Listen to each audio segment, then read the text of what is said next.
23 കിലോയോളം കഞ്ചാവുമായി കുപ്രസിദ്ധ മയക്കുമരുന്ന് കടത്തുകാരനെ കൊടകരയിൽ നിന്നും പോലീസ് പിടികൂടി. മാള പൂപ്പത്തി സ്വദേശി 66 വയസ്സുള്ള നെടുമ്പറമ്പിൽ വീട്ടിൽ ഷാജി എന്ന പൂപ്പത്തി ഷാജിയെയാണ് ചാലക്കുടി ഡിവൈഎസ്പി കെ സുമേഷിന്റെ നേതൃത്വത്തിൽ കഴിഞ്ഞ ദിവസം രാത്രിയിൽ കൊടകരയിൽ നിന്നും പിടികൂടിയത്. കൊടകരയിൽ വന്നിറങ്ങി ഓട്ടോറിക്ഷ കാത്തു നിൽക്കവെയാണ് ഷാജിയെ പോലീസ് സംഘം പിടികൂടിയത്. ഷോൾഡർ ബാഗും മറ്റൊരു വലിയ ബാഗുമായി നിൽക്കുകയായിരുന്നു ഇയാൾ. പോലീസിനെ കണ്ട് ബാഗുകളുമായി ഒളിക്കാൻ ശ്രമിക്കുന്നത് ശ്രദ്ധയിൽപ്പെട്ടതിനെ തുടർന്ന് നടത്തിയ പരിശോധനയിലാണ് കഞ്ചാവ് കണ്ടെത്തിയത്.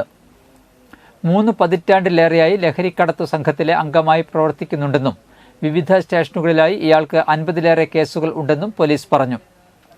Crime branch DYSP Ullas Kumar M, Chalakudy CI Sajeev M K, Kodakara CI Das P K, sub ഇൻസ്പെക്ടർമാരായ Pradeepan, V P Aristotle, Rejimon N S, DANSAF അംഗങ്ങളായ V G Stephen, Satheesan Madappattil, Roy Paulose, Sheeba Ashokan, Reji A U, Binu M J, Shijo Thomas, Kodakara സ്റ്റേഷനിലെ ASI Saju Paulose, Benny K P, senior CPO Pratheesh P A, cyber cell ഉദ്യോഗസ്ഥരായ Sanoop, Siljo, special branch officer Vimal എന്നിവരുടെ നേതൃത്വത്തിലാണ് പ്രതിയെ പിടികൂടിയത്.